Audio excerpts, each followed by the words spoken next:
নিজের যদি ঘর থাকে, নিজেরা যদি কোন মায়ের পেট থেকে এসে থাকেন, নিজেদের কোন যদি সন্তান থাকে, তাদেরকে গিয়ে জিজ্ঞাসা করুন যে আপনার ওই মেয়ের সন্তান, আপনার স্ত্রী, আপনার ওই মা, আপনার এভাবে একজন বোনকে, একজন মেয়েকে এভাবে গালি দেওয়াকে সমর্থন করে কিনা।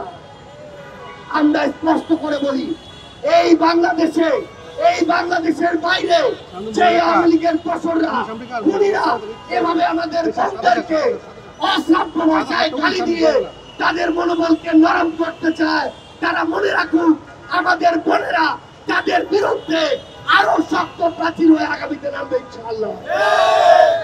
আমরা দেখেছি আজকে জনাব মির্জা ফখরুল ইসলাম আলমগীরের একটি সাক্ষাৎকার প্রকাশিত হয়েছে। আমরা স্পষ্ট করে বলি, আর এই ধরনের পরোক্ষভাবে কথা বলা আমরা পছন্দ করি না।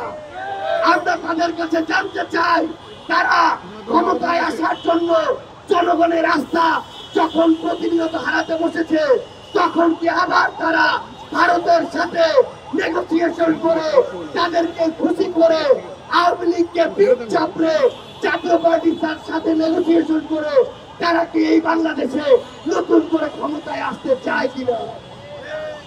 তাদেরকে মনে রাখতে হবে 2024-এর অভ্যুত্থান শুধুমাত্র শেখ হাসিনার বিরুদ্ধে ছিল না, 24-এর অভ্যুত্থান শুধুমাত্র ফ্যাসিস্ট আওয়ামী লীগের বিরুদ্ধে ছিল না, 24-এর অভ্যুত্থান আধিপত্য, এই যে বাংলাদেশে যে আধিপত্যবাদ জারি করেছিল ভারত, তাদের ওই আধিপত্যের বিরুদ্ধেও ছিল। সেই আধিপত্যবাদী ভারত যখন এখনো ক্ষমা চায়নি, যখন এই খুনি হাসিনাকে তাদের আশ্রয় রেখেছে, তাদের আশীর্বাদে এই বাংলাদেশে কোন দল আর ক্ষমতায় আসতে পারবে না। আমরা স্পষ্ট করে আমাদের জায়গা থেকে বলতে চাই, সেটা বিএনপি হোক, অন্য কোন প্রতিষ্ঠান হোক, নির্বাচন কমিশন হোক, যদি তারা মনে করে জনগণের রায়ের বিপরীতে গিয়ে, জনগণের আকাঙ্ক্ষার বিপরীতে গিয়ে বিভিন্ন প্রভাবকের দ্বারা প্রভাবিত হয়ে, এজেন্সি, প্রতিষ্ঠান, দল, ব্যক্তির দ্বারা প্রভাবিত হয়ে তারা আমাদেরকে মার্কা আটকে, তারা আমাদেরকে নিয়ে কটূক্তি করে তারা এগিয়ে যাবে, ক্ষমতায় বসবে, এই আশা তাদের পূরণ হবে না। এরকম কটূক্তি ওই বিএনপি কে নিয়ে আজকে থেকে 1-2 বছর আগে আওয়ামী লীগ করতো। এরকম কটূক্তি অন্যান্য অনেক বিভিন্ন ধরনের জুলুমের শিকার ব্যক্তি, দল, মানুষকে নিয়ে ওই আওয়ামী লীগ করতো। কিন্তু তাদের আজকে কি অবস্থা, সেটা থেকে জনাব মির্জা ফখরুল ইসলাম আলমগীরকে শিক্ষা নিতে হবে, বিএনপি কে শিক্ষা নিতে হবে, বাংলাদেশে আগামীতে রাজনীতি করতে চাওয়া প্রত্যেকটা রাজনৈতিক দলকে শিক্ষা নিতে হবে।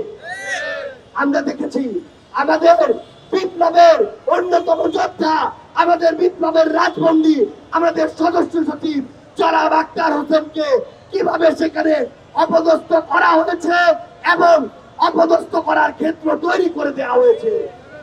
আমরা ডক্টর ইউনূসকে বলতে চাই, আপনি যদি শুধুমাত্র নিজের প্রোটেকশন নিয়ে এগিয়ে যাওয়ার কথা চিন্তা করেন, তাহলে আগামীর বাংলাদেশের কোন গুরুত্বপূর্ণ বিষয় আমরা আপনার কাছে নিরাপদ মনে করি না।